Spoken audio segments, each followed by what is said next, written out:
If you want to start stocking up your freezer with Christmas food, but you've got no room in your freezer and it looks a little something like this, then this video is for you.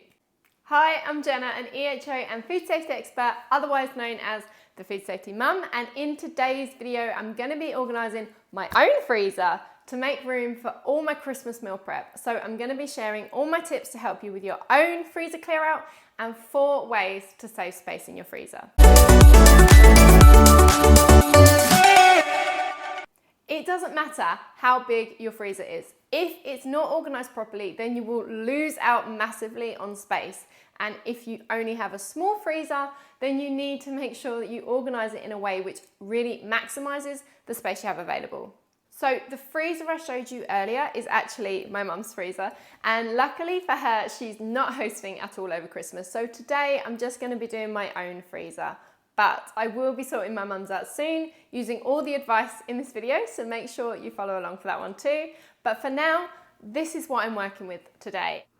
So first things first, when you're doing a freezer clear out, if you're planning on near enough emptying your freezer, particularly if it needs defrosting, then before you start, grab a cool bag, as many as you can find, and fill it with ice packs. And fill the cool bags with items that will defrost quickly. So this will be foods like ice cream, ice lollies, bread, baby purees or little cubes of sauce, or frozen wine ice cubes if you've got them.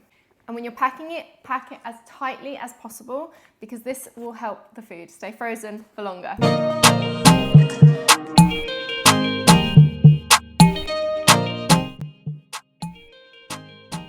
Okay, so I'm about halfway through my own freezer clear out, so now is probably a good time for me to share 4 ways you can maximise the space in your freezer.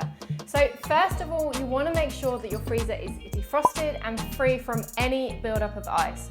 Walls of ice not only take up space unnecessarily, but will also stop your freezer from working efficiently. So once you've cleared some room in your freezer, check to see whether you need to clear out any ice, and it's also a good time to give your freezer a clean, and don't forget the seals.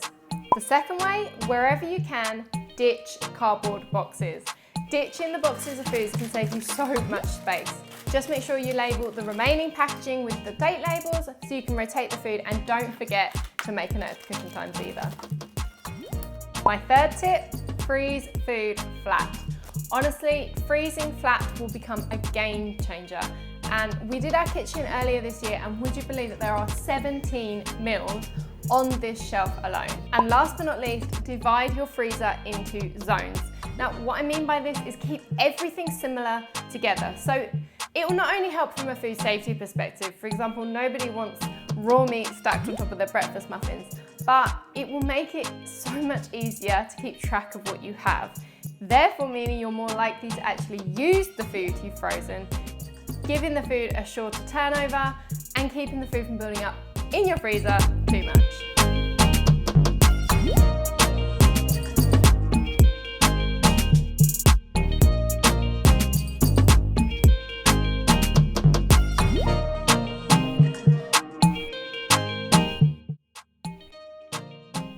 Okay, so now I'm finished. Here is the end result. And if you have a chest freezer, then you can still follow all of the same tips I've mentioned in this video, but when it comes to organising, you can stack wire baskets above clear plastic ones to create levels, and make sure you leave the centre clear so you can easily move the top baskets and reach what's in the bottom.